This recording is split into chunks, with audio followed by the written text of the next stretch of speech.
Hi, this is Ian Desher, author of William Shakespeare's Star Wars, and you are listening to Coffee with Kenobi. With Dan Z, this is the podcast you're looking for. Explanation of the Force, and it gives you an insight to the detail to which he gets into these issues with the Force and these concepts of the bigger spiritual aspect of Star Wars.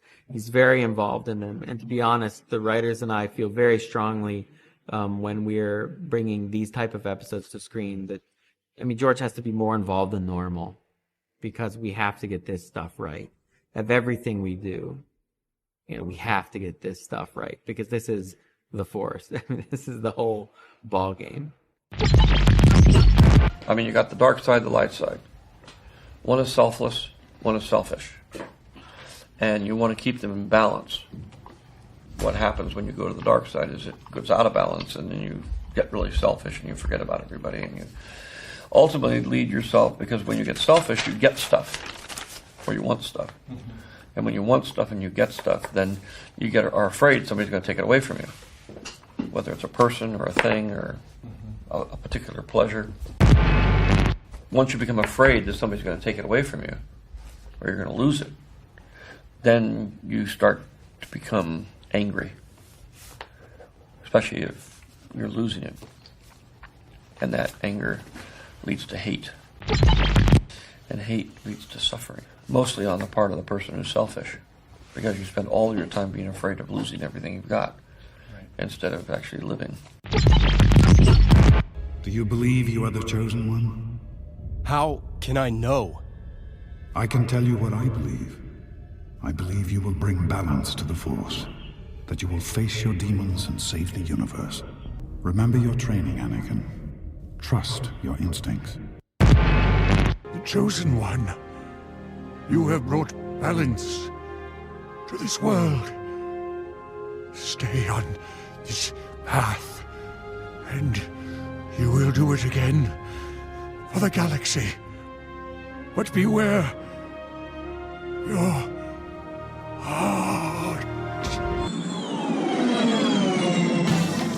This is Ashley Eckstein, Ahsoka Tano from Star Wars The Clone Wars and Star Wars Rebels, and you're listening to Coffee with Kenobi with Dan Z. Joining us today for a cup of coffee to talk about the final episode in the famous Mortis trilogy are two amazing guests to help us break down this fascinating episode. It is from Season 3. It is the 17th episode. It is called Ghosts of Mortis. And joining me to break this down, you got to have some heavy hitters to break down Mortis. So, I brought in two of the best. First, you heard him earlier, I think it was last year, perhaps, Alex, when we talked about Star Wars Visions. Alex Marmor. Alex, welcome back to the show. Thanks, Dan. I'm excited to be here, especially for this arc. Yes, well, I am glad to have you as well, buddy. This is going to be good. I know you're going to bring your A game, and so is our other guest host.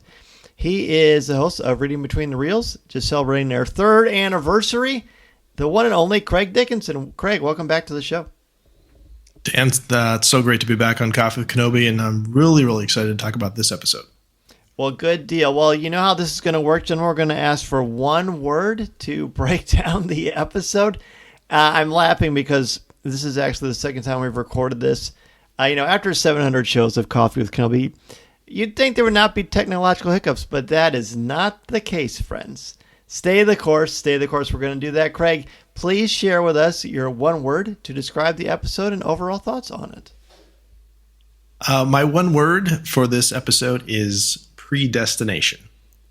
Because it feels like no matter what Anakin tries to do to change his fate that has been revealed to him, he's just stuck on that path. And we see that in Revenge of the Sith, we kind of know where that's heading.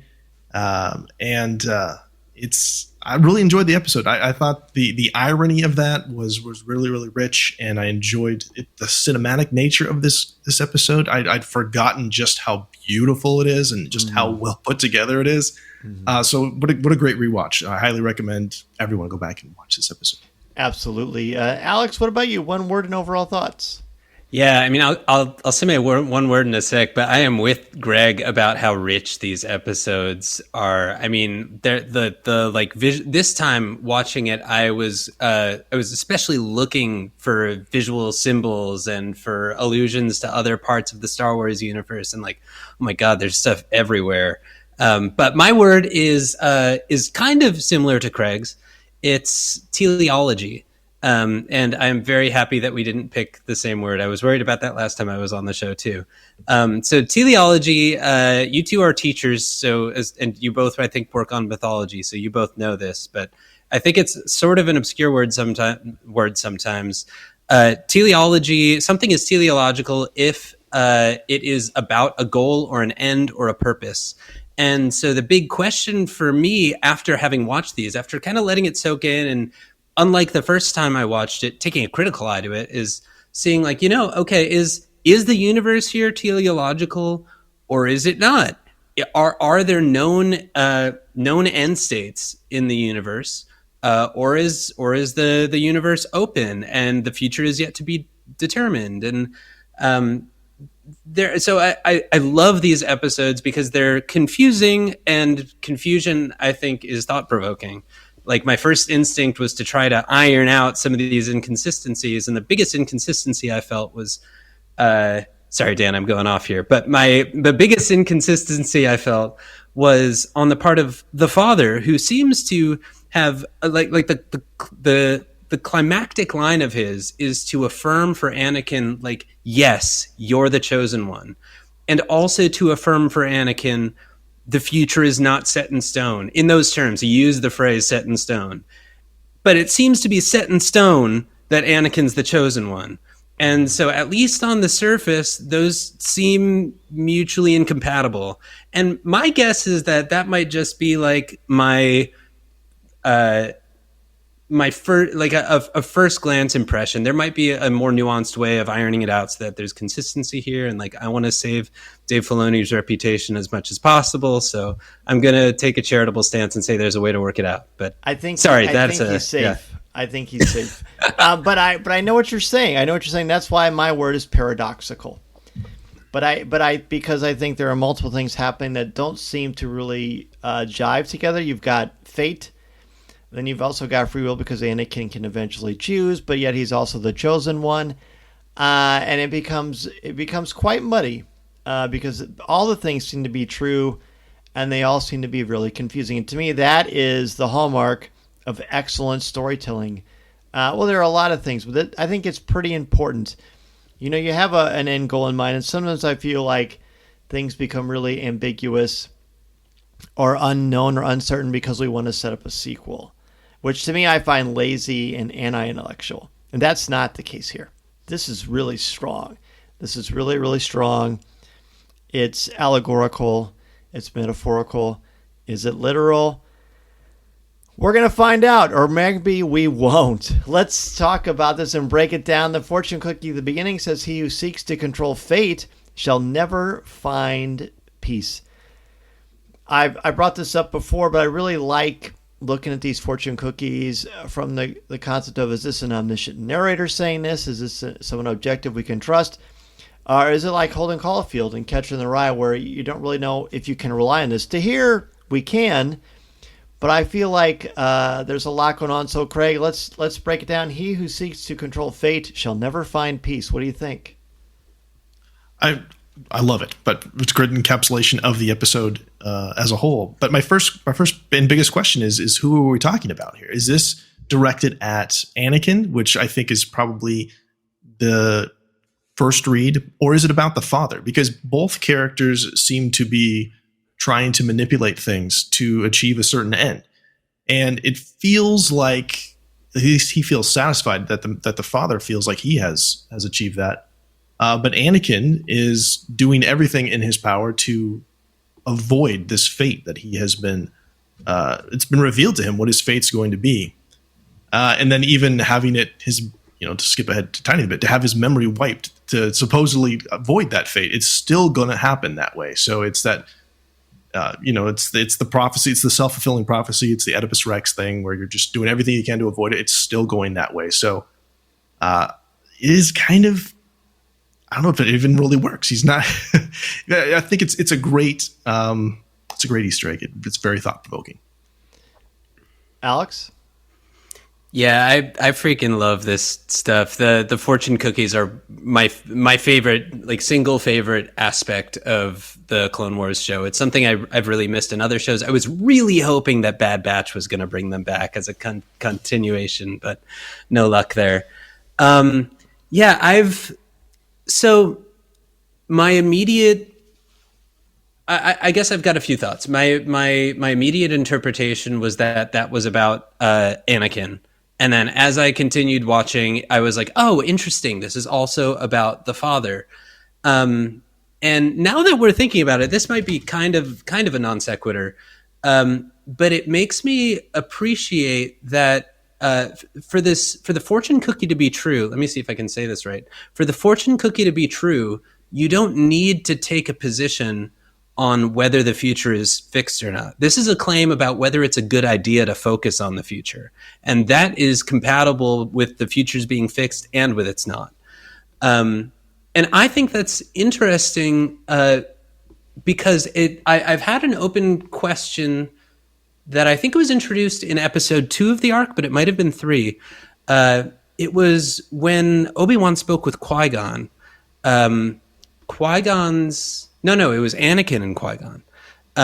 Qui-Gon's advice or guidance to Anakin was that there is a third way. He didn't have to... It wasn't the case that his only options were to leave Mortis or to stay and fight, kill, defeat, whatever, the brother. There was this third way. And so I got thinking, like, okay, what is this third way? I don't think it was said explicitly. And then I started thinking about this interesting parallel that I noticed between the attitudes toward the future between the brother and between the son and the daughter, where both dwell on the future.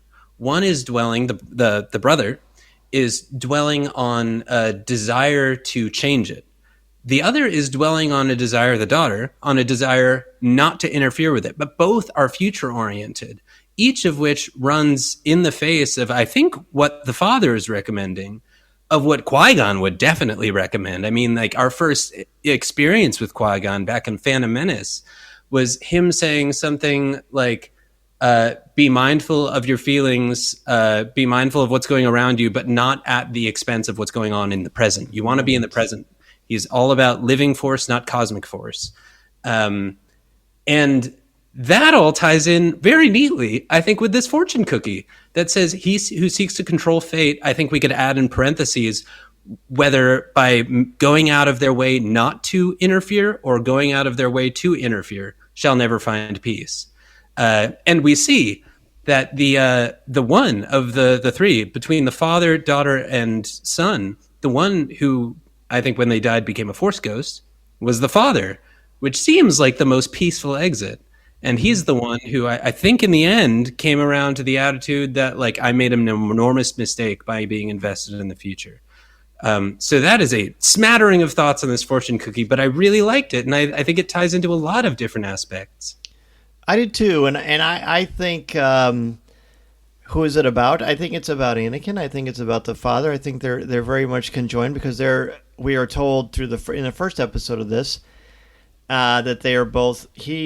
The father wants Anakin to replace him because he's the chosen one. He can bring balance to the Force. We're told that the father brings balance, but then again, we ask the question we've asked for the last 3 weeks: what does it mean to be balanced? Does it mean that evil's eradicated? Does it mean that both sides are sort of always in play because you can't have light without darkness and vice versa, right? I'm not an art teacher. I'm not sure how that works, but yes, it makes sense from a philosophical perspective, but this is all about, to me, trying to control your fate. Control is the operative word. Like, this is what breeds anxiety. When you try to control things that you cannot control. All you can control in life is your attitude. So Anakin takes it a step further. But I would argue that throughout this entire thing, while yes, he does fall into lining up with the son, he's manipulated to a very unfair degree by someone who's infinitely more powerful than even Anakin, I think, in many ways, because he is drawing his strength from Mortis, which there are several planets in the galaxy that are even stronger with the Force. Again, Force is an energy field created by all living things. It surrounds us, penetrates us, binds the galaxy together. Yeah, we know that. This one amplifies it. The son, the father, and the daughter are purely strong in the Force from certain perspectives, not from certain points of view. It's just in their nature, right? So then I think what this shows is a lot about Anakin. I think if this Anakin Skywalker is the one that's in Revenge of the Sith, I don't know if he falls to the dark side. I mean, he does in this, so maybe that's. But he's just able to kind of take a step back. Now he doesn't have the added pressure of what's going on with Padme, and Palpatine still got a lot of time to really get into his inner psyche. But I find Anakin to be refreshing in this episode, and I don't want things to pass before we talk about it. When he goes off, he wants to get the father's blessing before he leaves, and he says, if I don't, it will haunt me forever. What is it about the father that is so powerful to Anakin? It's very a magnanimous, very interesting relationship. I mean, I'm taking this as not a rhetorical question. I've got some thoughts on it. It's not rhetorical. And the show ends here. That's right. Thanks, everybody. So I still see a lot of parallels, I think, between Qui-Gon and the father. And I think it's pretty widely accepted that Qui-Gon was that father figure for Anakin. And I've read a little bit about, but don't know a lot about. For the 5 seconds that they've known each other. Yeah. Yeah, exactly. I agree with that, but I also don't. Because I feel like Obi-Wan is in Phantom Menace, but then I think once we get to Attack of the Clones, he becomes like a brother. And I've heard Filoni, and you've probably heard this too. Filoni has said, I think that's part of the problem with Anakin, because he didn't have a father figure. Qui-Gon could have been that. Yep. But he didn't really get a chance to, because it's a very transient relationship that didn't last very, very long because there was no time. For the brief, however long it took to get from Tatooine to Coruscant, that's probably all the time they had to interact with each other, quite honestly. Yeah. So it's that, I think that similarity, which I think may just be pretty general, that I see, and that's the best theory. I mean, unless we've got like a metaphysical pull between the two of them. Mm-hmm. I mean, if there's something out there in the Force that's connecting them. But the best thing that I could come up with was just that it looks like there's a kind of superficial similarity between the father and Qui-Gon. What do you think, Craig? I wouldn't jump real quick. I love it, Alex, and I think you're right. I think we are just sort of drawn. I mean, he's sort of a mentor-ish, but he's very wise to all of them. So he could very well be a mentor to all of them. They both have the great beard going on. They're both very, very wise, and they both very much believe in Anakin and his powers and abilities. It would be strange to me if Anakin didn't feel a connection to the father. So I like that, Alex. But Craig, how would you like to add to that? So I look at it as I think that Anakin can see the father as a bit of a role model, in the sense that whereas the father very tangibly is striking a balance between the light and the dark side of the Force, personified by his children, I think Anakin feels that same tension, right? I mean, this is post Attack of the Clones. We've seen him go right up to the edge, slaughtering the Tuskens and those kind of things. There's absolutely a tension in him. And so I think that he looks up to the father in a sense that, like, this is a guy who has found a way to live in the middle, to acknowledge that there are both sides of my personality and these two different tensions that are happening, and is somehow at peace by it, which makes sense that also that the father would recognize that in Anakin, that there's a need for him to find that balance as well. And see, I'm glad you brought that up. I would argue that the father is really not in the middle. I mean, he may a bit more standoffish, or not standoffish, but hands-offish in a way. because he doesn't want to interfere with Anakin, but he has no problem interfering with everybody else. He tells himself, he says to the body of his daughter, I'm an old fool. Now all is lost. He doesn't want destruction. He doesn't want the galaxy to fall into chaos and madness like he fears will happen if the sun has too much power, because he does get more power when the light is extinguished. Selfish versus selfless. George Lucas has this great thing in the Clone Wars DVDs about that. I think it's season 2. No, it's season 3 of this. But I find the connection to be purely, they both are the ones that can bring balance. He recruits Anakin to do that, but then I still find it interesting because I don't find him quite in the middle. The Bendu from Star Wars Rebels, he's in the middle. Sure. When something really good happens, he also strikes back at good to make bad have some more balance. It's a very different character, a very different creature, very different point of view. But what I really like about all this is that we call them the Mortis gods, or people refer to them as the Mortis gods. Even though I don't know if that's true. They're gods in the way that the ancient Greek gods were, completely fallible, really, really far from the Christian God who was perfect. So, what are these three? They're metaphysical beings. They're literal beings. They are.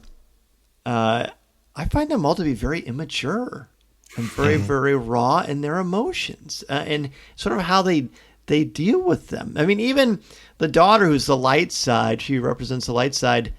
She's not exactly warm. She's not like someone you feel like you could be close with. Do you know what I mean? No, she gets angry when Anakin tries to touch her, just to help her. Yeah, which I think is interesting because she thinks she herself is like this pure vessel, probably, and I get that, but that's not to me. That's not the light side. I mean, it's not that she isn't, but I think she's very complicated. We kind of gloss over her because she doesn't have the dynamic voice that the son does with Sam Witwer. But I'm throwing a lot out there, but I think there's a lot to talk about. No, I think it's important that the first episode of this arc is called Overlords. I mean, they're not called gods in canon. Like, that, we know that they're ancient. We know they're super powerful, and that they pulled themselves out of essentially the main reality so that they didn't cause giant chaos throughout it. But I think you're right, Dan. They're not super mature or super wise. They're just really powerful and really old. More than those are kind of their defining traits. And very much removed from, social structure too. That's true too. Yeah, I think we mentioned the Greeks earlier, but I was thinking about that too here. I mean, the idea of fallible gods. What I've been thinking about, I'm not sure what the general consensus is on this, but what I've been thinking about with the emphasis on the importance of the present moment and not of the future, which I think is a corollary of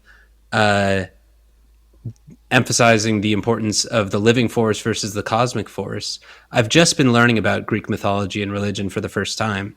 Cool. But my understanding is that what was almost unique about the Greeks is that their gods took the form of man, in contrast to, say, the Egyptians. The gods were local. I mean, they had a summer place in Athens, and I think that we see some of that come out here. I felt like, I wrote down the name of this place, but I don't remember what it was. It wasn't the Well of the Dark Side. It was where the Blade of Mortis was. That looked a lot like the depiction of Hades in Hercules. And I got thinking, why is it that the sun isn't able to get to this blade? What is it that the sun is so afraid of when it comes to this blade? What's the relationship between the blade and the sun? Does it have something to do with death? And that's as far as my thinking got. And I was really excited that I was specifically going to be talking to both of you, because I wanted to know what your thoughts were on how specifically Greek mythology might overlap with what's going on here. Well, the thing that stands out to me about Greek mythology, and like any great mythology, or one that at least we pay attention to as a culture, is it represents the belief system of the time period and in the culture in which the story is being presented. Ancient Greek culture is as clearly male dominance. Women have they pretty much have no rights of any kind, which is very different from ancient Norse myths in Scandinavia and things like that. The things I see here is, besides the fallibility, is the importance that is presented with choice and fate. The Greeks are very, very big on fate. The three fates. Of course, Perseus interacts with them before he can take out Medusa, one of the three Gorgons. And Perseus knows what he needs to do. He's been told he has to, but he still has to enact it. He has to get the special talisman and go on his journey. Very Joseph Campbellish. But the interesting thing about this is the fact that these gods, like you said, Craig, they're overlords. They're so mega powerful. But yet they don't treat, I don't think that they treat the Jedi as less than. Whereas the ancient Greek gods, the human beings are gnats or cattle. Zeus denies fire from them for a really, really long time. And it's stolen from him so that they can survive. I don't know. It's a good question, but it's all over the place. It's not so much a Greek connection so much as a mythological one. You saying it's all over the place really captures the way that I feel about this arc. I think it's part of, I feel emotionally turbulent after watching it because I don't know what to make of it. And also because I don't know what it looks like to look too closely. I don't know how many levels down I should be looking. The symbolism is just everywhere. I mean, I don't remember who, one of you a few minutes ago tossed out the thought that the Mortis overlords took themselves out of time, took themselves out of reality. Well, I mean, it's kind of interesting. It feels like in universe, yes, they're out of reality, but also kind of outside of the universe from a viewer's perspective. This seems totally removed and perpendicular to what is happening to the rest of the Star Wars universe. I mean, that's part of why I love this arc so much. Just like, whoa, this is a deep mythos stuff. And so, but yeah, all of this is to say that I feel like I can just find layer after layer of potential symbolism, much of which might be wishful thinking, but it's kind of hard to tell where it ends. I don't think it's wishful thinking. I think you're on a lot of the pulse of a lot of things here. The father is just so endlessly fascinating to me. In fact, even though the son's the coolest, I think he's the least interesting. He's the most predictable.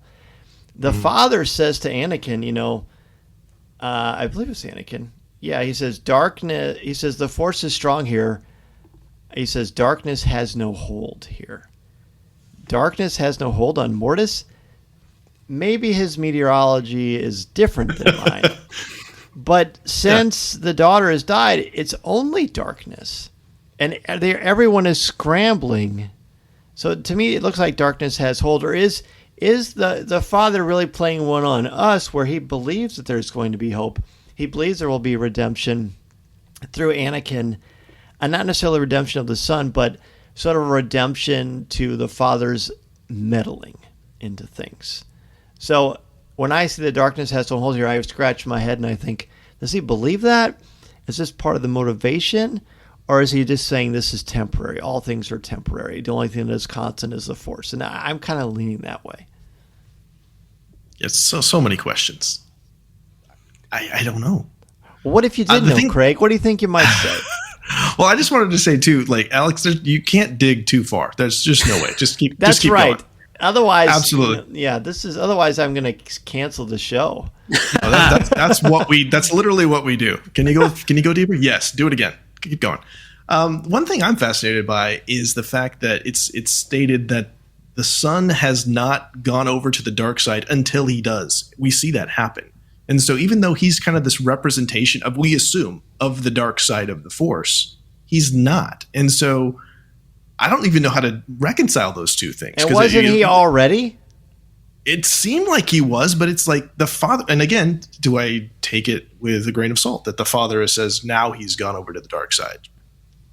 I think it's when I think it's once he takes the balance away and the daughter is killed. That's my opinion, and I want to circle back on what Alex said earlier. I do think, and I've said this through all the episodes we've been looking at the Mortis trilogy, I think sometimes we have a tendency to look deeper into things that don't actually exist because we want it so desperately to be more deep and profound. But it's not always the case. It is the case here, I think. Agreed. Yeah. So Anakin, both Qui-Gon, when Qui-Gon shows up as Liam Neeson, which is wonderful, they both say, trust your training, you trust your gut, and let the Force guide you, because the ultimate question comes up, in order to stop the son, I've got to kill him. Which to me, again, is the perpetual myth of redemptive violence that we have in society and culture in Hollywood. Ultimately, Luke beats that when he defeats the Emperor because he surrenders his lightsaber. If not through the intersection of the Force, through, Anakin Skywalker restoring balance, it doesn't happen, right? Qui-Gon says to the son, says to Anakin, there's another way. Find another way to defeat the son. You don't have to kill him.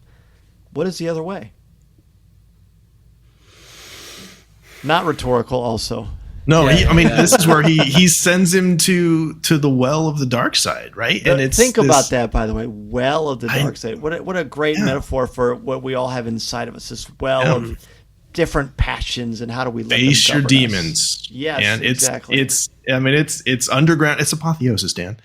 He goes underground. It's almost a literal baptism by fire too. Love that symbolism. It's very reminiscent of what Mustafar will be as well, and this is where we get to see the first vision of Vader in this series, and we get to hear the Imperial March a little bit, and it's like he has to face that instead of being afraid of what he could become. He has to face it down and acknowledge that is a very real side of his personality. Right, but I also feel like he's unfairly.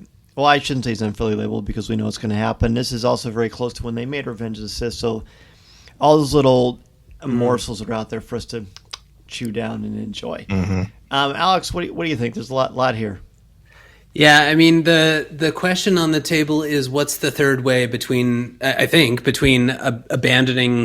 simply abandoning Mortis and killing the brother. And I kind of, when that moment came on during the show, I kind of paused it and I was like, okay, what's the logical space? Logical space is stay on Mortis, kill brother. Stay on Mortis, don't kill brother. Leave Mortis, kill brother. Leave Mortis, don't kill brother. So we've got 4 options. So the third and fourth options are stay on Mortis, don't kill brother, and leave Mortis, do kill brother. And I have a feeling that the second one probably wasn't what they like. I don't think Qui-Gon was saying, no, listen, Anakin, you got to think bigger. You can kill the brother and then leave.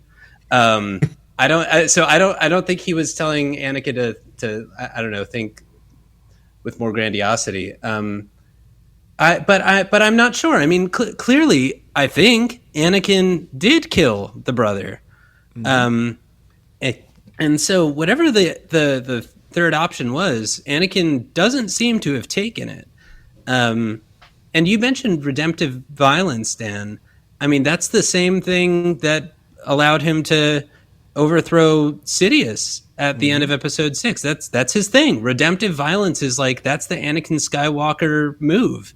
And then we see a Luke parallel, I think, between the father and Luke on the Death Star at the end of 6. The father had this line. I wrote it down right here. I knew there was good in you. I don't remember whether Luke said that. I think he did, though. I mean, I think we have a line in the original trilogy that says, "I know there's good in him." We have the same line from Padme, right? Yes, yeah. There is, and then Luke says that to his father. Luke says it to Leia as well. Yeah, and so long story short, I really don't know what to think, but I don't know where my thoughts will conclude, but these are all the thoughts that I'm having. I'm really not sure what to make of it. It feels like an open loop, but I'm sure it's not. Yeah, it's not, but it's also so expertly crafted that there isn't a clear answer. And I think that's the genius of the episode. Like, there's a legitimate, not an answer, but and yes, we have questions, but we have some sense, Qui-Gon says, dig deeper, you'll find another way. And ultimately he does, because just like the fortune cookie, everything, when you try to control and force everything to be the way you want, how you want, in the fashion you want, instead of just being your best you in that moment and taking a step back and letting life kind of play itself out, letting the Force guide you, I think that's ultimately what Anakin does. I think the redemptive stuff here is him redeeming the father. The father gets to this place. Actually, let's say the ending for the end of the show. Let's talk about the vision. I said this on the live show this week. When we see Padme and Obi-Wan and one of the, I'm assuming it's supposed to be a youngling, although I don't recognize that person from Revenge of the Sith, where Anakin does that horrible massacre in the Jedi Temple. And then the Emperor shooting his Force lightning, and then seeing the really quick black helmet of Vader, and hearing the music and the great breathing. It can't be understated how insanely powerful that was when this first aired. We hadn't seen a lot like that. We didn't see any Vader in the Clone Wars before that moment. We hadn't had anything since the ending of Revenge of the Sith. A couple of years go by, and then we get this. It's probably been about 4 or 5 years since Revenge of the Sith when this one aired. So that was a massive, massive deal. Again, before Unlearn What You Have Learned, right? It was before Rebels. It was before the Kenobi series. It was before Rogue One. It was before Ahsoka. Of course, it was before all those things.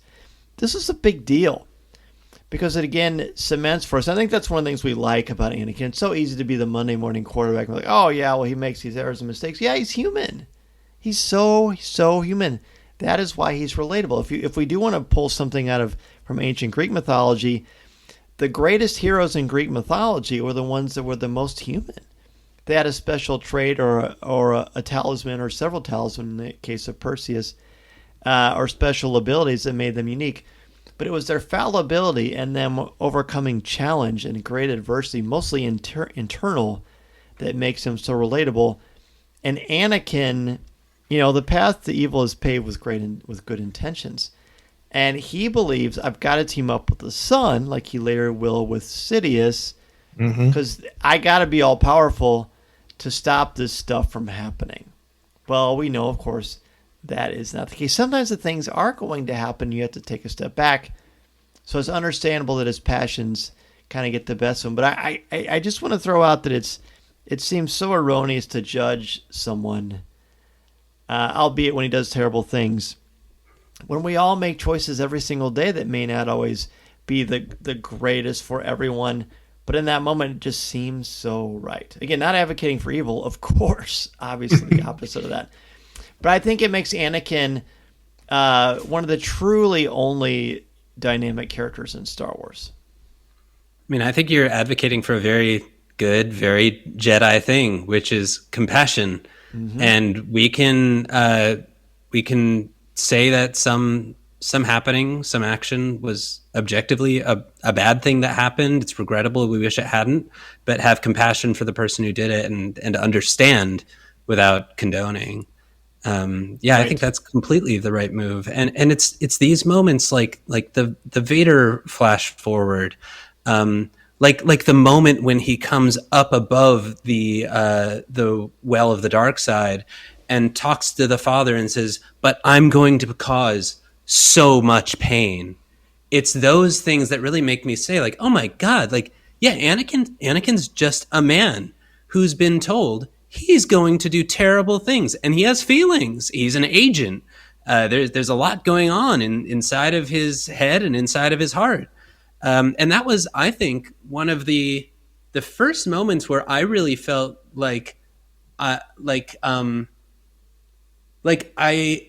believed in Anakin a little bit more than I did than when I watched the prequels. Same. I was like, oh wow, okay, like this is someone who's pulling at my heartstrings. I'm on his side now. He's not whiny. He's not a teenager. He's not entitled. He's a big feeler with enormous responsibility.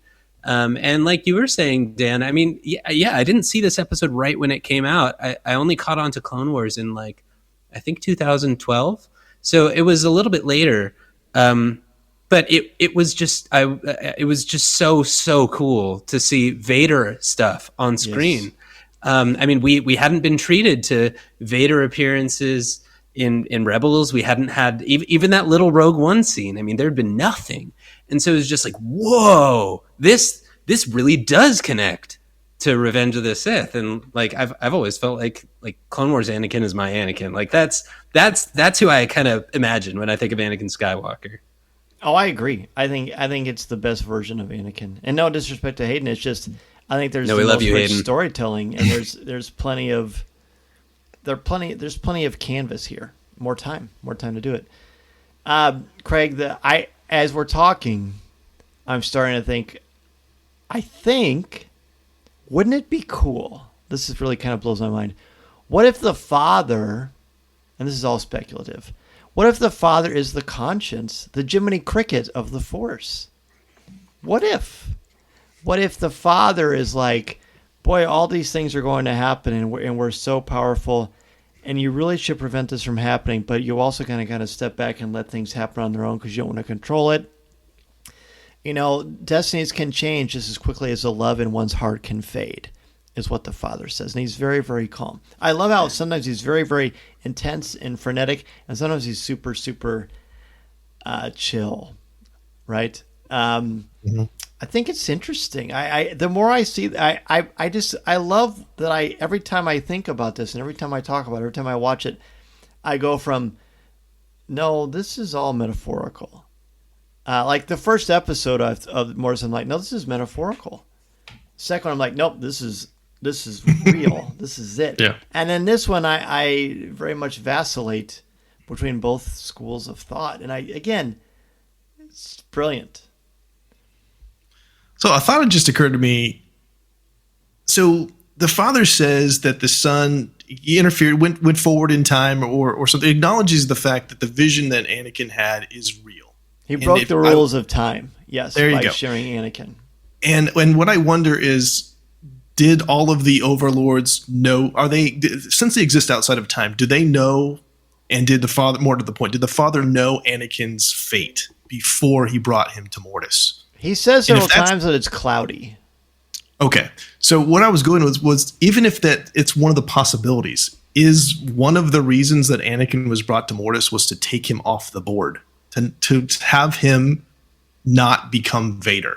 I mean, we know that they want him to take the father's place, but did he also possibly want to have Anakin avoid that fate? I like that. I don't think he knew about Vader.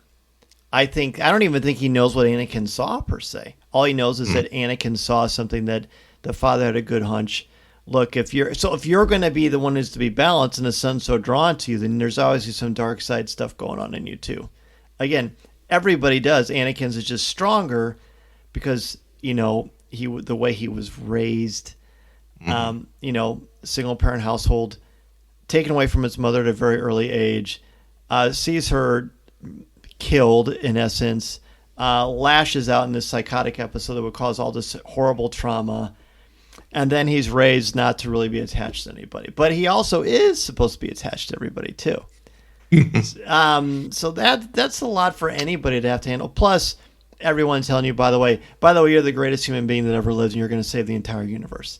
Now, don't have too many emotions about it, but that's what you're going to do. That's the thing too. I was going to say, because he is the chosen one and has been told that he's the chosen one for a while, he is probably much more susceptible to, yes, I believe in that vision that I saw, because I'm, predestined to do this, and all of his the future is kind of written that like that's kind of he's been programmed to accept those things. So I think a little bit more readily. So I think he'd be more susceptible to accepting that vision was real. Do you imagine if he didn't meet Padme and he used that line like when he was trying to pick up chicks? Hey, I'm the chosen one. That'd be interesting.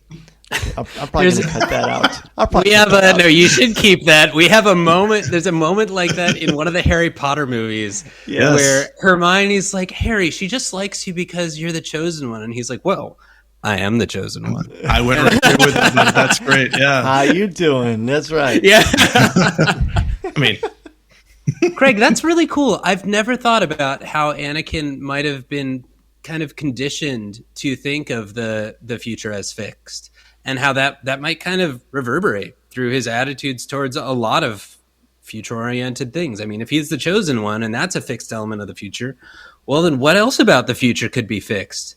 Like he sees these visions of Padme dying. Well, if he's the chosen one, then Padme is going to die.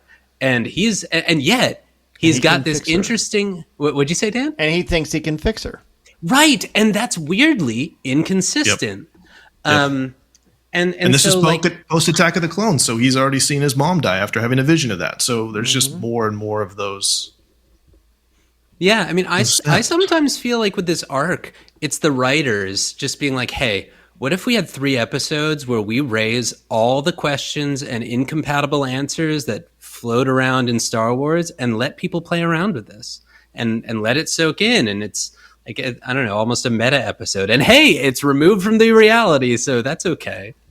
I'm struck by your idea of the conscience thing, Dan. I think that's really, really interesting. Yeah, it really when I see him interact with Anakin, it sort of hammers that home too. There's the ending. The son is interesting because he clearly suffers great pain and great remorse and great sort of ebullience sometimes at what he does. At the end, the son says, "You betrayed me," which again, come on, man. You're killing people. You tried to kill your father. Who's betraying who? But again, George has talked about repeatedly, the dark side is about being selfish and about possessing everything for your own, like objectifying things. He desperately wants to leave this planet because it is a prison for him. And then we suddenly get this idea that in order for him to truly be destroyed or defeated, the father has to die too. Why is that? I mean, the father makes a comment about that. His power is the source of the son's power as well. So it's kind of like he's the middle, the balance. I guess if you kill the balance, then everything dies. That seems counterintuitive to a degree. Yeah, I mean, I was thinking about this too. I really wasn't sure what to make of that line. My brain immediately went to like, okay, maybe there's like a mechanistic explanation. Maybe somehow they're actually connected in the universe, and removing the father will somehow remove the son. And then I got onto this whole Night Sisters thing, and I was like, wait, is the son just powered by the father? And probably no. Although I don't know if you noticed, the father's eyes are almost identical to Mother Talzin's eyes, which I thought was really weird. They've got... oh God, this is embarrassing. I can't remember the names of eye parts. The white part is black and the colored part is green. Iris pupil. Iris pupil.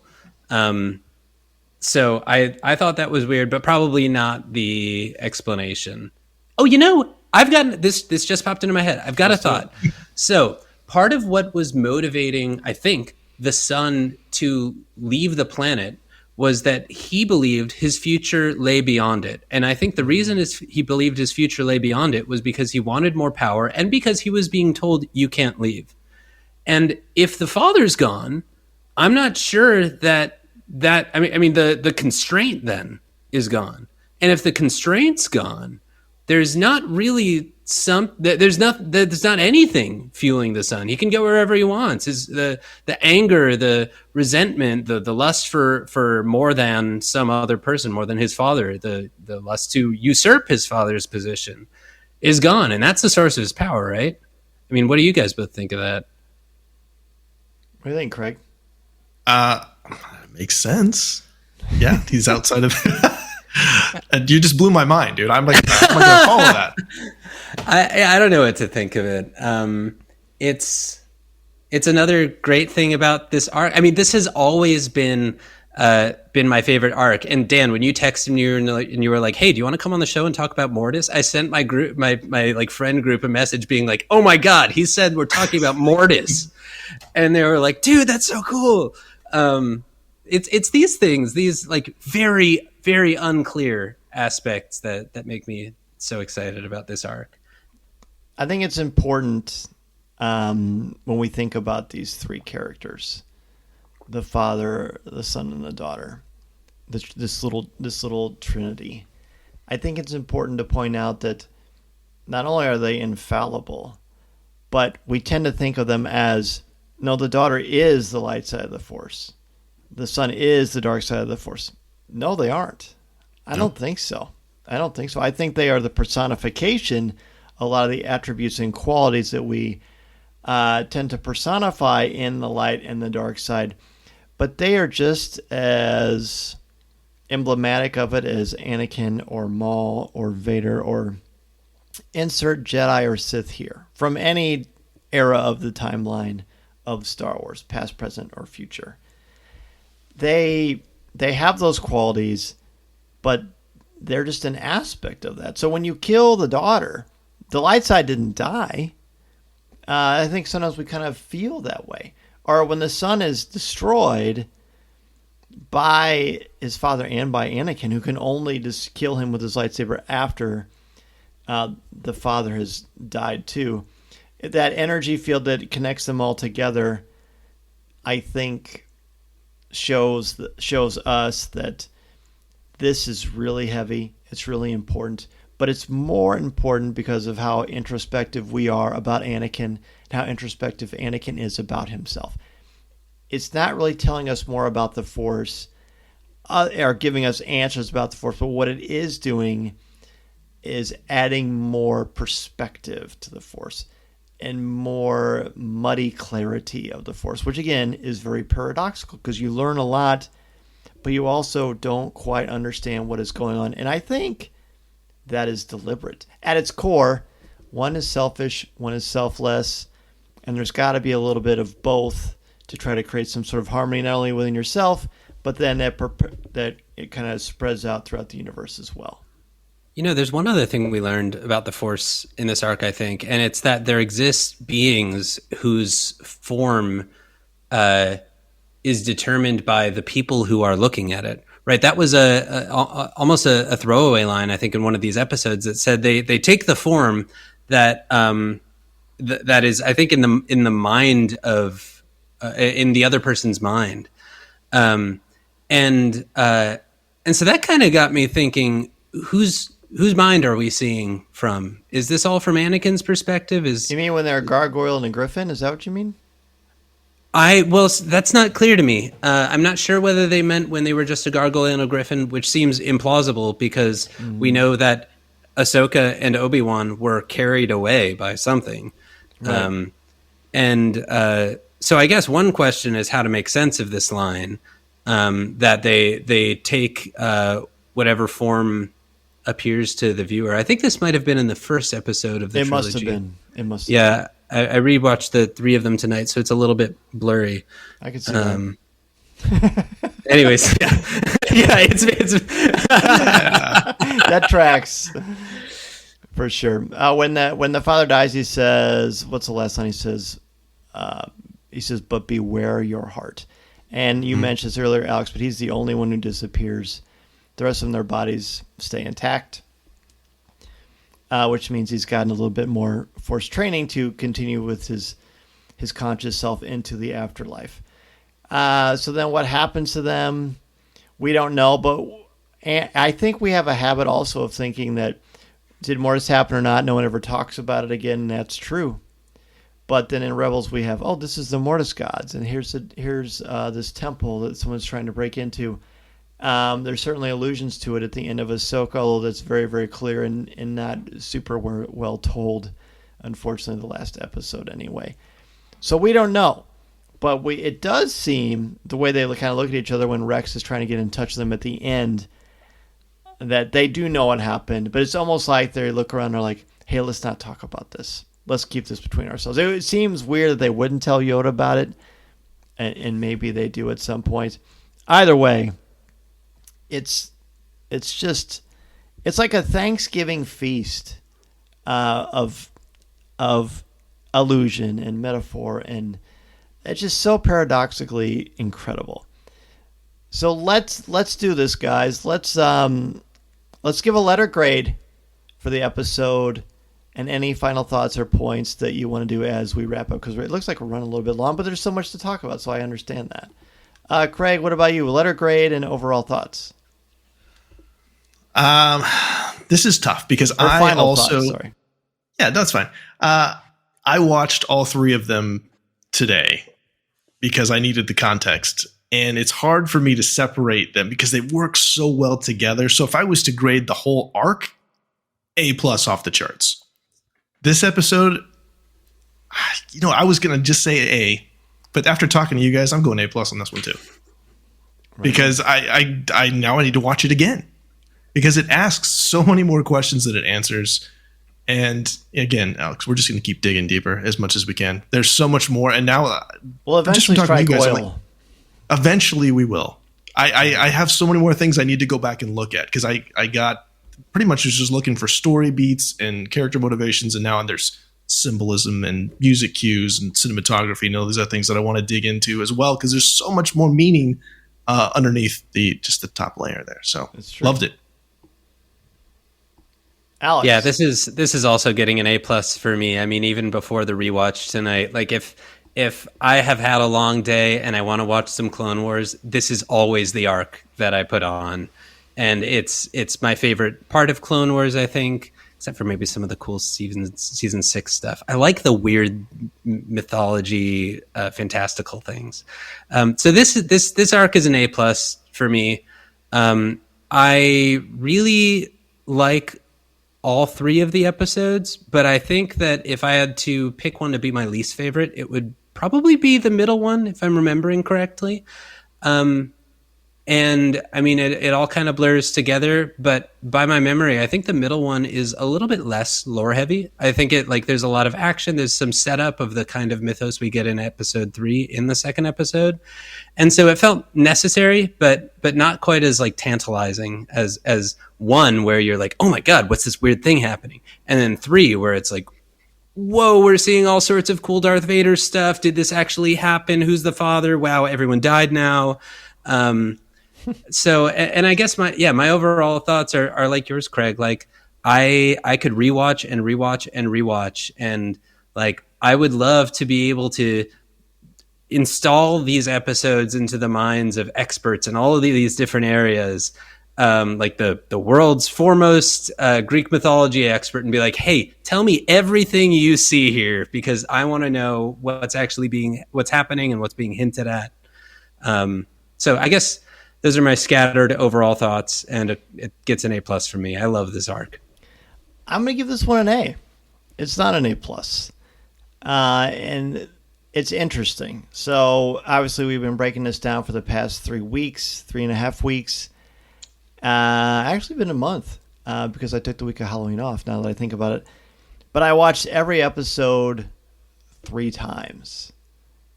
And I had not seen them since the original time I watched them, and that was when they first aired. And I purposely wouldn't let myself watch them together because I knew they would all jumble together because they do. The first time I ever watched this, the first one was my least favorite, and the third one was my favorite. Now I'm the opposite. The first one is my favorite, and I think it's always, for me, becoming is more interesting than being. This setup, I think, is just really intriguing and fascinating.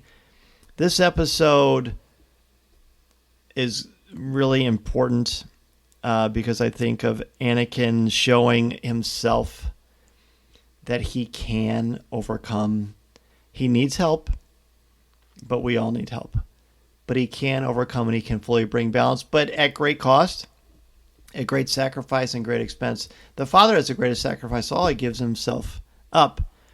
But he gives himself up so that his Son will not destroy the universe because of his caring about the universe? Maybe. But it seems to me he's doing this because he doesn't want his Son to do a bunch of things that he will possibly regret. Because we do see small elements of remorse when he visits his sister. He clearly has a connection with his father, even though it's a really warped one. But it's still there. I think the Father believed that his Son could be eventually redeemed, but then he just went way off the deep end. It was too late, and then he had to get the Mortis dagger out. Interesting stuff. Really interesting stuff. The arc is great. I'm a little bit different in that I couldn't watch it again and again because I wanted to blow my mind every single time. And I fear that if I kept watching it, it would become sort of blasé. And I don't want it to be blasé because I think it's really, really rich and profound. Listening to Coffee with Kenobi, you are, with Dan Z, the podcast you're looking for. This is...